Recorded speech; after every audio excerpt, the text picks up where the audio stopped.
Voilà, bienvenue à tous sur la route avec Jésus, sur le terrain. Donc voilà, donc un partage. Dans Galates 2:20, l'apôtre Paul dit « Ce n'est plus moi qui vis, c'est Christ qui vit en moi ». Donc voilà, tout le monde ne peut pas dire ça. On peut prendre des versets et de dire « Oui, c'est plus moi qui vis, c'est Christ qui vit en moi ». Paul pouvait le dire. Parce que Paul, déjà, le Seigneur lui avait montré ce qu'il allait souffrir pour lui, pour l'évangile. Pour l'église qu'il persécutait, il allait souffrir maintenant pour la défendre, cette église. Donc voilà, donc nous devons dire, bien sûr, de le dire, ce n'est plus moi qui vis, c'est Christ qui vit en moi, et je suis crucifié avec Christ. C'est-à-dire que ma chair a été crucifiée sur cette croix, là où Christ a souffert pour moi.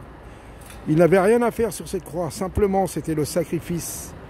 Et nous sommes crucifiés avec lui. Et si nous vivons, nous ne vivons plus pour nous-mêmes, mais nous vivons pour lui, pour l'évangile, pour la foi en Christ. Pas pour un pasteur, pas pour un apôtre, pour qui que ce soit. Aucun modèle. Aucun modèle, ni apôtre, ni pasteur, qui que ce soit. Le seul modèle, c'est Christ. Vous voyez ? Donc certains vont dire, ce que vous avez vu de moi, prenez exemple sur moi. Mais Paul parlait du courage, les souffrances qu'il avait endurées, et surtout le travail qu'il faisait pour subvenir à ses besoins. Il a dit, si vous ne travaillez pas, mangez pas. Vous voyez ? Donc c'est ça l'exemple. Mais l'exemple total, c'est Christ. Maintenant, sur cette terre, qui est l'exemple? Qui peut être un exemple? Que Christ, que Christ. Moi, pour moi, le seul exemple, oui, il y a des personnes qui peuvent nous encourager, qui peuvent nous motiver par leur foi, par leur expérience, par leur courage. Mais attention à l'idolâtrie, il y a beaucoup d'idolâtrie, hein, beaucoup idolâtrent des hommes. Donc Christ vit en nous. Et comme disait encore l'apôtre, là, il disait « Je sais en qui j'ai cru. Rien ne peut m'atteindre. Rien ne peut m'atteindre. » Vous voyez ? Ça, tout le monde ne peut pas le dire encore. Tout le monde ne peut pas dire ça, c'est Christ qui vit en moi. C'est facile à proclamer des versets, mais il faut les vivre. Le Seigneur nous demande de vivre ces versets. Il ne nous demande pas de les réciter, de les prêcher. On peut prêcher la parole. Et c'est le Saint-Esprit, avec cette parole, qui va toucher des cœurs. Vous voyez, et on n'y est pour rien. On n'est pour rien, rien du tout, rien du tout. Le Seigneur a tout accompli. Tout est accompli, il suffit de rentrer dans tout ce qui a été fait, tout ce qui est accompli par notre Seigneur. Donc voilà, l'exemple total, c'est Jésus. Persécuté, outragé sur cette croix, moqué. Vous voyez, il était moqué, injurié. On l'injuriait, lui, il priait. On se moquait de lui, il pardonnait sur cette croix, vous voyez. C'est le même Christ que nous avons.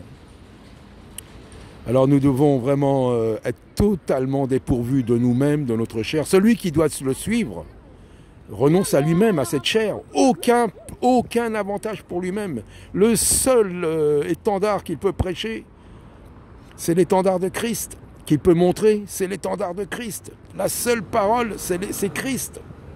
La parole vivante qui s'est faite chair. Donc ce n'est plus moi qui vis. C'est Christ qui vit en moi. Aïe, aïe, aïe, c'est dur à dire, hein. Eh ouais, on peut le dire, oui, oui, je vis, puis dès qu'il y a un truc, ah, pourquoi ci, pourquoi ça, lui ne disait pas pourquoi ci, pourquoi ça. Il était venu, là, il nous a montré un chemin à suivre. Renoncez à vous-même, renoncez à tout pour moi, vous allez souffrir pour moi, vous êtes d'accord ou pas d'accord? Je paraphrase, hein, mais c'est ce qu'il disait, hein. Il disait, avant, vous regardez ce que ça va vous coûter, hein. C'est pas l'évangile à l'eau de rose, mes amis, ça. Ça, c'est l'évangile de Christ. Ah, vous allez souffrir. Ah, mais dans cette souffrance, moi, je vais vous perfectionner. Je vais vous montrer que tout est possible. Rien n'est désespéré. Rien n'est désespéré. Tout est possible dans cette souffrance. Si c'est moi qui vis en vous, voyez le Christ, c'est ce qu'il nous dit. Si c'est moi qui vis en vous, vous allez tout traverser des déserts, traverser des tempêtes, des ouragans. Vous allez sauter sur les montagnes, sur les collines. Seulement si c'est Christ qui vit en nous, voilà. Que Christ soit vraiment en nous et qu'on ne soit pas des prédicateurs, comment dire, d'apparence. pas de la théorie, mais de la pratique. Pratiquons l'évangile, pratiquons la foi, pratiquons les paroles de Jésus-Christ. Prêcher, c'est bien beau, mais il faut les vivre. Vivons l'évangile, vivons Christ, tout puissant notre Seigneur. Il peut faire au-delà de tout ce qu'on peut penser ou imaginer. À très bientôt. Que Dieu vous bénisse.